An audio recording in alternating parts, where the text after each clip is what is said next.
नागरिक को लेकर बहुत सारे सवाल आए।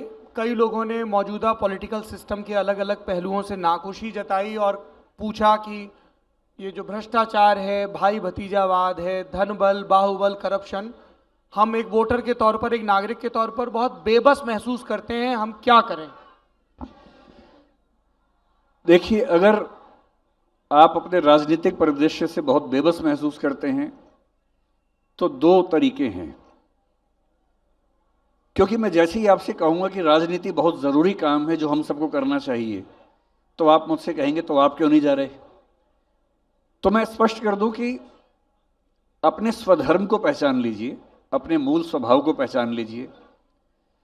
अगर आपके मूल स्वभाव में राजनीति है या आप एक सोशली एक्टिव व्यक्ति हैं, समाज आपकी बात सुनता है और आपको समाज के साथ बात करने में अच्छा लगता है, आप बहुत इंट्रोवर्ट टाइप के व्यक्ति नहीं हैं, तो मैं कहूँगा कि इस देश को, किसी भी देश को सबसे ज़्यादा ज़रूरत है अच्छे नेताओं की। बाकी सब सेकेंडरी बातें हैं। विज्ञान भी सध जाएगा, शिक्षा भी सध जाएगी, संस्कृति, कला सब सध जाएगा, नेता साधने बहुत ज़रूरी हैं। तो यदि आप में नेता बनने की संभावना है, थोड़ा रिस्क लीजिए, नेता बनिए। और देश की संसद में अगर 500-600 या 800 दोनों सदन मिला के कायदे के लोग बैठे होंगे तो उससे बेहतर स्थिति हो नहीं सकती। आप स्टार्टअप कर लें, आईएएस बन जाएं, एक्टर बन जाएं, प्लेयर बन जाएं, ये मान के चलिए कि आप सबकी ज़िंदगी डिफाइन वही करेंगे जो संसद में है। तो क्यों ना आप संसद में हो। लेकिन यदि आपका स्वभाव वैसा नहीं है, जो जैसे मैं अपने बारे में सोचता हूं कि मेरा स्वभाव उस तरह का नहीं है, मैं अगर पॉलिटिक्स में जाऊंगा तो शायद बहुत सहज नहीं रह पाऊंगा। और तो मेरे जैसे व्यक्तियों के लिए क्या है, या तो आप पॉलिटिक्स में जाएं, मैं क्या करूं, या सौरभ जैसे राजनीति में नहीं है, सौरभ की जिम्मेदारी क्या बनती है। तो हमारी जिम्मेदारी ये बनती है कि अगर मैं राजनीति में नहीं हूं, जैसे मैं किसी पार्टी के पक्ष में नहीं हूं, मैं किसी पार्टी से ना, बस संवाद सबसे होता है, लेकिन मैं किसी पार्टी का मेंबर भी नहीं हूं, ना मन से हूं, ना कागजों पर हूं, तो मेरी जिम्मेदारी यह बनती है कि किसी भी मुद्दे पर हर पार्टी को भूलकर अपने सुनने वालों को यह बताऊं कि क्या सही है, क्या गलत है, ताकि हमारे देश में एक राजनीतिक मैच्योरिटी, पॉलिटिकल मैच्योरिटी आए। उसमें जो थोड़ी बहुत भूमिका मैं निभा सकता हूं, मैं निभाऊं। और यदि इस प्रोसेस में कुछ अच्छे नेता निकलते हैं जिसमें थोड़ी भूमिका मेरी भी है, तो मैं तो इतने में संतुष्ट हूं, इतना काफी है मेरे लिए। जी, ऑन दैट नोट, क्या विकास दिव्यकीर्ति को कभी किसी पॉलिटिकल पार्टी से ज्वाइन करने का या चुनाव लड़ने का या किसी भी तरह से अपनी सेवाएं देने का ऑफर आया है? मतलब सीधा ऐसा ऑफर तो नहीं कि ये ऑफर आ जाइए, ऐसा नहीं, लेकिन हाँ 2-3 बड़ी पार्टियों से संवाद उन्होंने किया। लेकिन जैसे ही मुझे समझ में आता है कि वो इसलिए संवाद कर रहे हैं तो मैं पीछे हट जाता हूं। जहां तक बात मिलने की होती है कि एक बड़े नेता हैं, मिलना चाहते हैं, तो मिलने में मुझे कोई हर्ज नहीं लगता, सबसे मिलना अच्छा लगता है। पिछले 6 महीने में ऐसा 2-3 बार हुआ कि किसी पार्टी के अध्यक्ष मिलना चाह रहे हैं, तो जनरली मैं अब तक मिला नहीं हूं। मैं दूर से ही ये कह के कि मैं उस रास्ते पे जाने के मूड में हूं नहीं, तो फिर मुलाकात का फायदा है नहीं। तो फिलहाल ऑफर्स हैं, पर मैं बचता हूं इस चीज से। जो ऑलरेडी संसद में हैं या संसद में पहुंचने की दावेदारी रखते हैं, मैं उन पर आपकी प्रतिक्रिया जानना चाहूंगा। शुरुआत करूंगा प्रधानमंत्री नरेंद्र मोदी से। नरेंद्र मोदी, मैं पहले स्पष्ट कर चुका हूं कि मेरा किसी पार्टी से एफिलिएशन ना है, ना होने की संभावना निकट भविष्य में है। मैं अपने मन की बात कहता हूं। देश के प्रधानमंत्री के रूप में मुझे नरेंद्र मोदी इस समय बेस्ट चॉइस लगते हैं। दिल्ली मैं, ये आधा सेंटेंस था, मैं पूरा कर देता हूं। और दिल्ली के मुख्यमंत्री के रूप में अरविंद केजरीवाल बेस्ट चॉइस लगते हैं। मुझे इन दोनों में कोई समस्या नहीं है। मैं चाहता हूं कि इस समय के हालात में मुझे अभी कोई ऐसा नेता नजर नहीं आ रहा जो मोदी जी से बेहतर पीएम बन पाए, ना ऐसा नेता जो अरविंद केजरीवाल से बेहतर सीएम बन पाए। तो मैं चाहता हूं कि केजरीवाल दिल्ली के सीएम रहें, मोदी जी देश के पीएम रहें। और अब ये तय हो गया है कि इतनी क्लिप काट कर खूब वायरल की जाएगी। तो चलाए। कांग्रेस के पूर्व अध्यक्ष राहुल गांधी के बारे में आपकी क्या राय है? राहुल गांधी अपने बेस्ट संस्करण लगातार बन रहे हैं। पहले की तुलना में वो बहुत बेहतर हुए हैं और बेहतर हो रहे हैं। 2024 में तो मुझे संभावना नजर नहीं आ रही, लेकिन 29 में हो सकता है कि वो एक बड़े दावेदार हों, और अगर होंगे तो अच्छा है। हम क्यों मान के चलें कि एक ही पार्टी हमेशा देश चलाएगी? अलग अलग नेता, अच्छे नेता आए पॉलिटिक्स में, देश को संभालें, इसमें क्या बुरी बात है? संभालना चाहिए जी। एक इल्जाम भी लगता है विकास दिव्यकीर्ति जी, इल्जाम। हाँ, मैं आ रहा हूँ। ठीक है भाई, आप जनता पूछ रही है, आप उत्तर प्रदेश के मुख्यमंत्री योगी आदित्यनाथ पर अपनी प्रतिक्रिया बता दीजिए। जब योगी जी को सीएम बनाने का फैसला हो रहा था, उस समय 2-3 उम्मीदवार थे और मैं दिल से चाहता था कि योगी जी सीएम ना बने।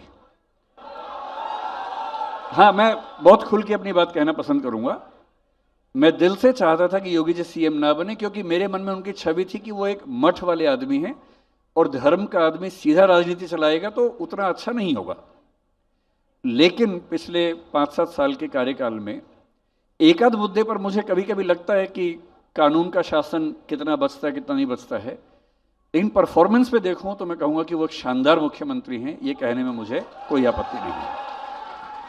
अब उत्तर प्रदेश तक पहुंच गए हैं तो बिहार का रुख कर लेते हैं।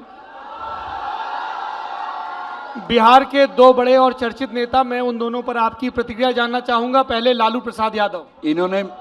इन्होंने मेरी सुपारी ली है मुझे लगता है और आज ये मुझे मरवा के मानेंगे। अरे नहीं।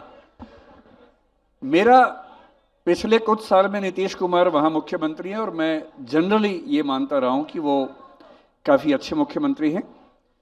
नए लोगों में तेजस्वी यादव से मुझे काफी उम्मीद है और मुझे लगता है कि वो जो लालू जी के समय की बातें थी कि जंगल राज होगा, वो सब होगा। इस बार जब ये पार्टी सरकार में आई तो मुझे चिंता थी, लेकिन मैंने देखा कि पिछले कुछ महीनों के शासन में उन्होंने बहुत ताकत लगाई है कि वो छवि फिर से ना बन जाए। और अगर तेजस्वी यादव उन गलतियों से मुक्ति के साथ मुख्यमंत्री बनने के रास्ते पर हैं तो मेरा ख्याल है कि बिहार के भविष्य के लिए वो एक अच्छे नेता साबित होंगे। जी, मैं ये आखिरी प्रश्न है इस सत्र का। कई लोग ये इल्जाम लगाते हैं कि यूपीएससी की तैयारी कराने वाले और जो यूपीएससी में सिलेक्ट हो गए हैं, दोनों लोग एक सेमी गॉड से हो गए हैं, डेमी गॉड से हो गए हैं। बहुत ज्यादा ग्लोरीफाई कर दिया गया है। ऐसा लग रहा है कि अगर आपने आईएएस नहीं निकाला तो कुछ नहीं किया और आईएएस निकाल लिया तो आप सब कुछ हो गए हैं। जो सिविल सर्वेंट सिलेक्ट होते हैं उनकी रील्स वायरल होती हैं, प्रशासनिक कार्यों से इतर वायरल होती हैं, ब्यूरोक्रेसी में इसको लेके बहुत नाखुशी जताई जाती है कि आप इन सब चीज़ों को लेके क्यों इतना लाइमलाइट में आ रहे हैं। मॉक इंटरव्यूज़ को लेके, सफल कैंडिडेट्स के इंटरव्यूज़ को लेके, लबासना में ज़िंदगी कैसी होती है, बहुत ज़्यादा ग्लोरीफाई कर दिया गया है। और बहुत सारे छात्र हैं जो रात दिन ये रीलें ही देखते रहते हैं पढ़ाई छोड़कर। क्या कहेंगे इस पे? मतलब इसमें दो बातें हैं कि जो सिविल सर्वेंट्स हैं उनकी रील्स, टीचर्स जो हैं उनकी रील्स क्यों बनती हैं। कोविड के दौर में जब हमने यूट्यूब पे कुछ आना शुरू किया तो मुझे उम्मीद नहीं थी कि ऐसा होगा, क्योंकि एक सामान्य समझ ये है कि हिंदी समाज पढ़ाई को लेके बहुत उत्सुक नहीं रहता है। एक सामान्य समझ ऐसी है और हमें भी लगता था, और मुझे ये बात हजारों बार कही गई है कि हिंदी समाज में पढ़ने की इच्छा है ही नहीं। जब मैंने अपने वीडियोस यूट्यूब पे डाले, लंबे वीडियो 3 घंटे, 4 घंटे, 5 घंटे का वीडियो भी, 6 घंटे का वीडियो भी डाला, तो मुझे यूट्यूब के धुरंधरों ने कहा कि 27 मिनट से ऊपर वीडियो डालेंगे तो पिट जाएंगे। मैंने बहुत कोशिश की छोटा करूं, मुझसे छोटा होता ही नहीं वीडियो, मैं विस्तार में ही बात करना पसंद करता हूं। लेकिन मैंने देखा कि जो वीडियो 3 घंटे 4 घंटे का है वो भी 2 करोड़, 3 करोड़, 3.5 करोड़ लोगों ने देखा। तो मैं एक बात तो आपसे कहना चाहता हूं कि पिछले 3 साल में मेरी धारणा ये बन गई है कि हिंदी का समाज भी ज्ञान का, समझ का, पढ़ाई का उतना ही भूखा है जितना कोई भी सभ्य समाज होता है। और यदि मेरे जैसे कुछ लोग, जिनमें मैं भी संयोग से शामिल हो गया हूं, इसमें कुछ भूमिका निभा रहे हैं तो ये स्वागत की बात है। नंबर 1, कोविड ने क्या किया कि जो वीडियोस पॉपुलर होते हैं उनके क्लिप निकाल के कई चैनल्स ने क्लिप्स डालनी शुरू की। मुझे मेरी टीम ने बताया कि करीब 40-50 हज़ार चैनल्स हैं जो हमारे क्लिप्स काट के चलाते हैं और पैसा कमाते हैं।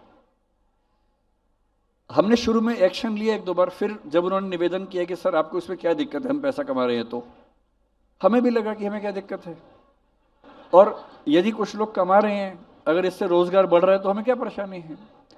अब उनका रोजगार बढ़ा और लोगों ने हमें पहचानना शुरू कर दिया। मुझे कोविड के समय में मध्य प्रदेश जा रहा था कार से, एक बार वो जिंदगी का पहला ऐसा वाकया है, एक रिमोट गांव के अंदर पेट्रोल पंप छोटा सा, वहां कार रोकी कि चलो पेट्रोल भरवा लेते हैं, डीजल भरवा लेते हैं।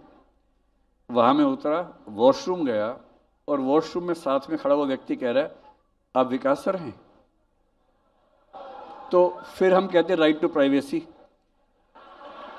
अब सोचिए हालत क्या हुई होगी उस समय। मैंने कहा भाई तुम कौन हो? तो मुझे लगा ये कैसे जानता है मुझे। तो उसने बताया कि मैंने YouTube पे आपको कई बार देखा है। उस दिन मुझे YouTube की ताकत का एहसास हुआ। लेकिन 1 साल पहले तक केवल YouTube में UPSC एस्पिरेंट्स ही जनरली मुझे जानते थे, और ये जो मुझे कह रहे हैं कि आरोप लगता है, उस आरोप की असली भागीदार यही हैं। ये पहले व्यक्ति हैं जिन्होंने मुझे उस सुरंग से बाहर निकाल के एक इंटरव्यू लिया ललन टॉप पे। मैं बहुत अंतर्मुखी आदमी हूँ, बहुत इंट्रोवर्ट हूँ। पिछले साल यहाँ भी नहीं आया था इसी अंतर्मुखी होने की वजह से। इन्होंने कहा कि आपको एक इंटरव्यू देना है हमारे ललन टॉप पे। वो मेरी ज़िंदगी का पहला इंटरव्यू था। उसके बाद तो फिर अब आप जानते हैं, जब लोगों ने देखा तो पहचानना शुरू किया। ये बात सही है, और मुझे लगता है कि अगर टीचर्स को लोग सम्मान देने लग गए हैं इस चक्कर में, तो इसमें बुरा क्या है? पढ़ाई लिखाई की कीमत बढ़ रही है तो इसमें बुरा क्या है? ठीक ही है भाई। एक समाज की पहचान इस बात से होती है कि वो अपने नायकों में किन को रखता है।